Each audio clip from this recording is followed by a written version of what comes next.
My sister-in-law has been making comments about how edgy I am and that I'm a disgrace that must have skeletons in my closet because of it, so my boyfriend surprised her and revealed the skeleton in our closet, and she slapped me.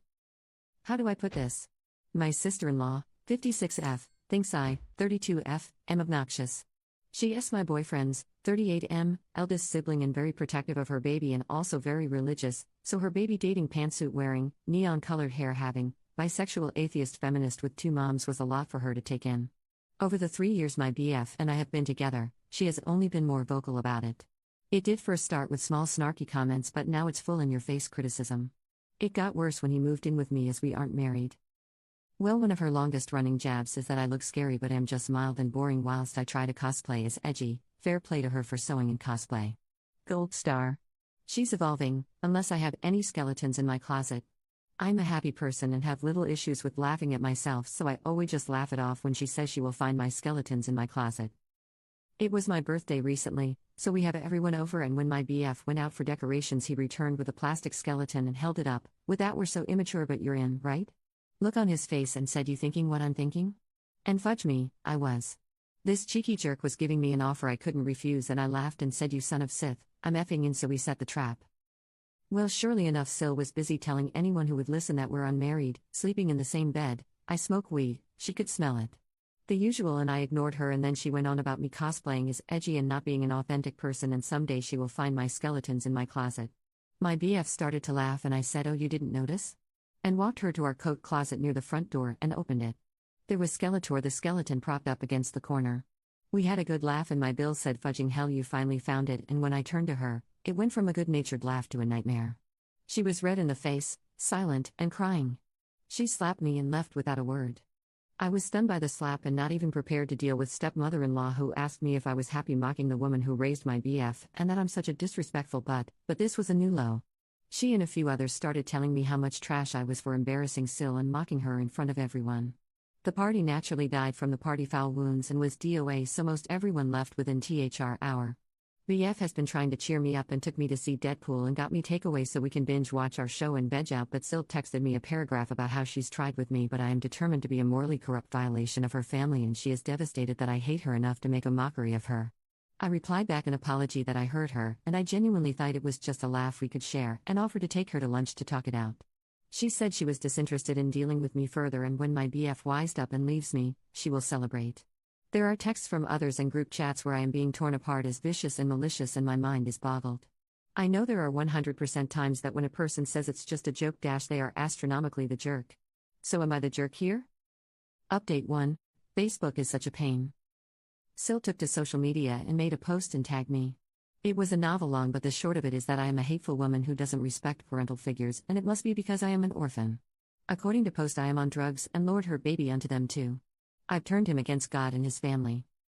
My man damn near blew the lid off our home when he saw it, as he is on FB more than me. He called her and demanded he take it down. The damage was pretty much done. Family out the woodwork are sending me rehab center links, church counseling links, sex addiction help, and my personal favorite is before me and after me photo comparisons, where before me is a photo of him in church with his family at a Mother's Day service and after is a snap of him at a concert with his tattoos showing, drinking and clearly drunk. Some people even came to the house to stage an intervention. My guy only started to shout and make them leave our home when I was referred to as a classless and shameless slut. Let me transparent, we use THC and weed, but it's legal here and we have jobs and maintain a good life. The after me photo is not actually when we were dating, it was beforehand. And I am not an orphan. Sil is married to an alcoholic who just recently got hammered. Abed wrecked their car, then got arrested for being belligerent with the police and refusing to leave after his car was towed. All over some freaking dummy? Oh, and I am a shameless slut. So that one felt like a compliment. So I talked with him about limiting contact and he got upset. He loves his family and despite this freak show, he loves his sister. He got stressed out and started to have a panic attack.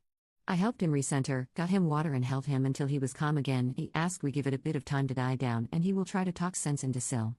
So we're giving it time. I'm not mad at him. I know this is hard for him, but this is crap and I am being bombarded with texts and even emails telling me I am some demon woman who is shooting up my soul who hates Christians, and none of that is even true. It's just a lot and I am hating every moment. Update 2. Well, I am out of emotional real estate here, but here goes everything. I have a feeling this isn't going to be short, so TLDR, Sil is depressed and self-harming after we cut her out and BF is clearly hurting. I guess I have to start naming people as this is becoming something of a saga. My BF Dean, I'm a supernatural fan, so Sumi lol, sat me down a few days after my last post. He was very, very calm, and that was my first sign that I needed to gird my loins because I was in for a doozy. For background, generally, I am the calm, logically lead one while he is passionate and deep feeling. In this, we became polar opposites of that norm. He looked me right in the eye and asked me point blank, no BS, how this was all affecting me. Every time he would ask before, I just couldn't bring myself to tell him how upsetting it all was, since I was the put together one all the time, but this time, because he was so calm and direct, I just broke down. Nightmare isn't the word. It was hell. We live around what is known as a small big city, meaning it's big, sure, but once you get in certain circles you find that everyone knows you and you know most everyone, or at least someone who knows them. So, in a way, it can be like a small town. Our state is generally religious outside our city. So rumors spread. With my Sills, I will call her Ren going forward, social media attacks on me, it was the scuttlebutt everyone craved. Some people sided with her, not most, but enough. I was getting dirty looks, rude treatment. My hairstylist is their cousin and she told me she can't work on my hair anymore until this is resolved, as she was getting pressure from the family, i.e. Ren and stepmeal Penny. It was schoolyard and immature, but it was enough to make me feel bad. I got done saying all this to Dean, and he said, okay then, we will block them. So matter of fact. I knew it costs a hard thing to decide on for him, as he loves the life out of his family and they are Hiyu world, so I pushed back at the idea, saying as much and that I could never stand in the way of him and his whole family. I started to cry harder, and he had to sit me down and get me some wine and water and blanket burrito, ed me and hugged me until I could talk again. I said I couldn't live with myself knowing I made him choose me over his family, and he said I hadn't made him, they did. We then started talking logistics because he wasn't budging. I was sad the whole time, because I am usually tough and have a don't give a bad attitude, but he is so close to them and I am not overly close with most of my own family. I hated taking something so rare and beautiful away from him, my fault or no. We cut them off. Blocked almost everyone after sending a text what was happening and why. And worse, it was Ren's birthday party the next day.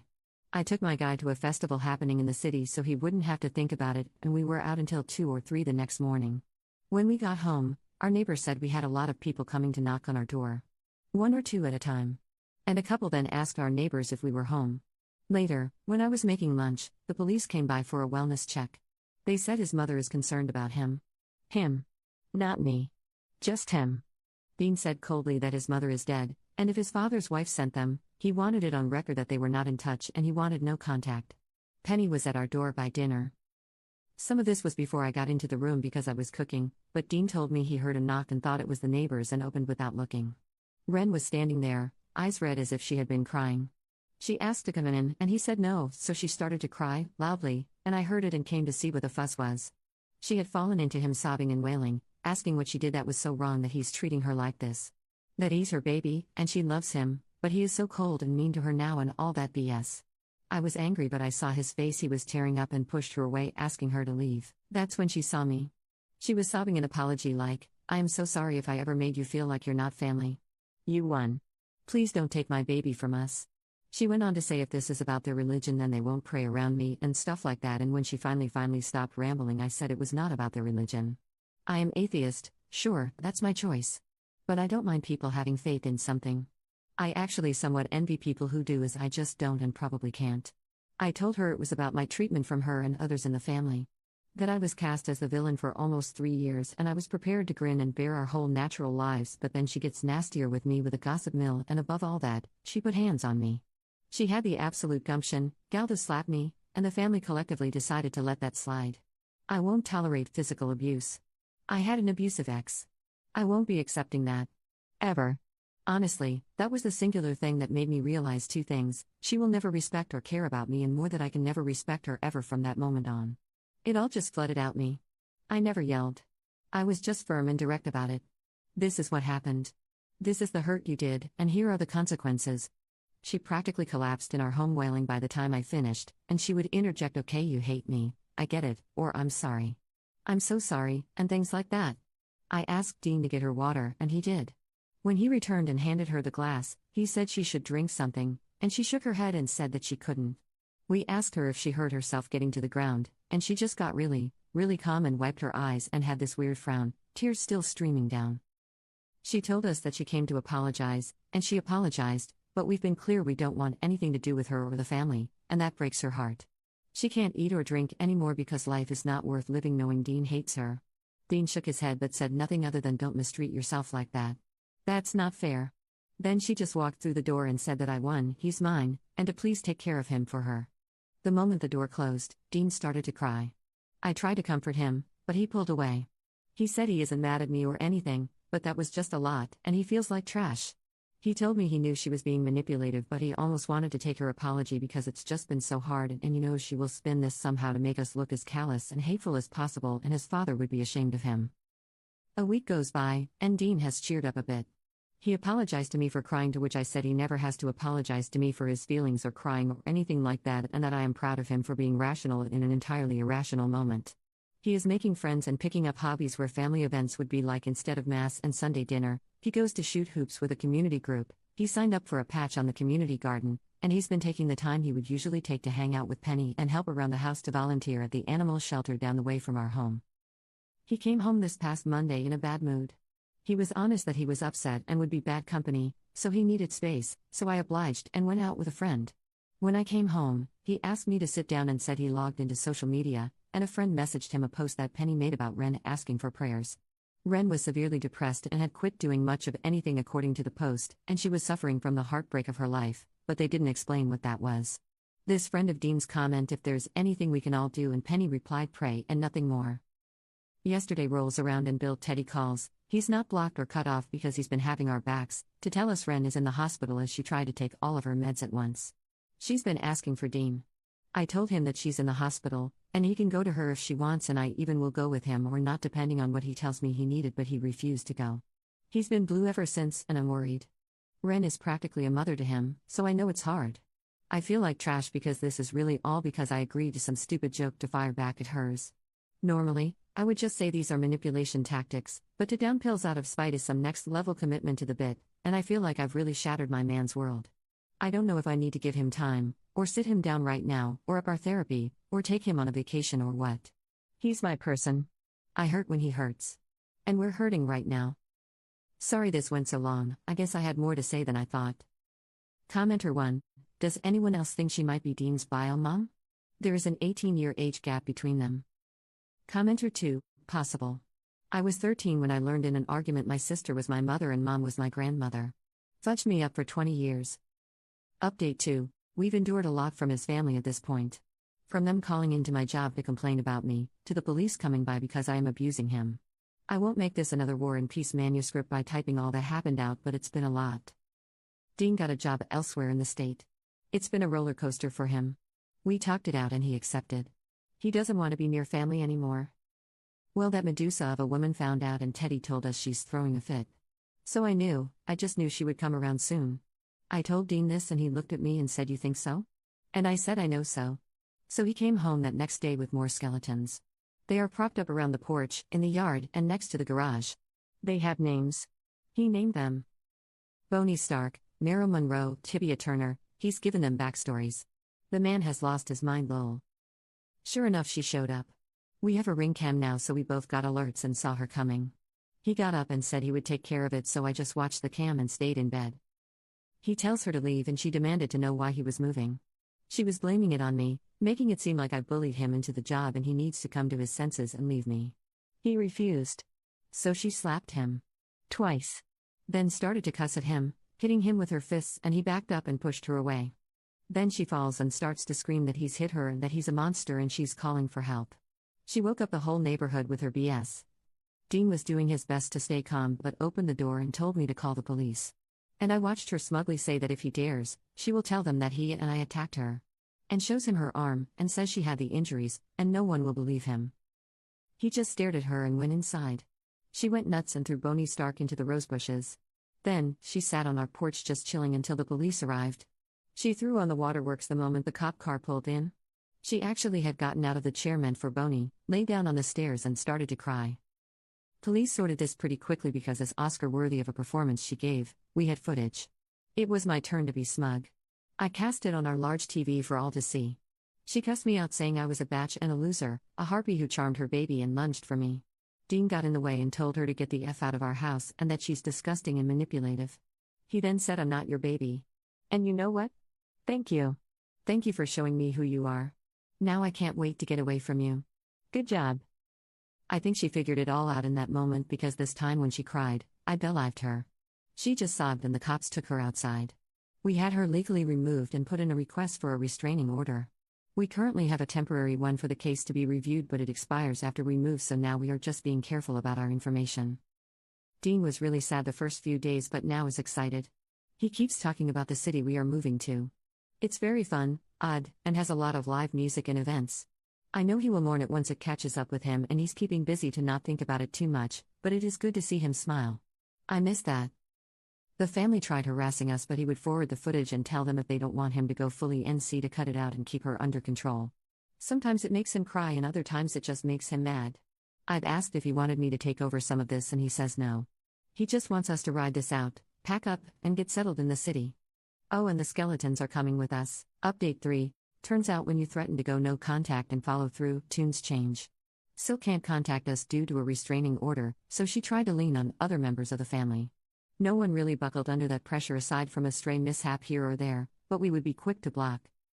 Dean has been very protective since everything happened and we've since moved, and yes, we brought the skeletons and we have more now.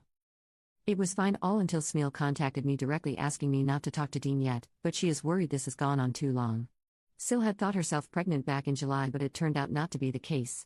But since then she has been insistent she is having a baby with Smeel and some other members of the family. Dean and I were not aware of this. Sil then, according to Smeel, accidentally called Dean her son in front of the extended family after we moved. This has put it in her head that this might be possible.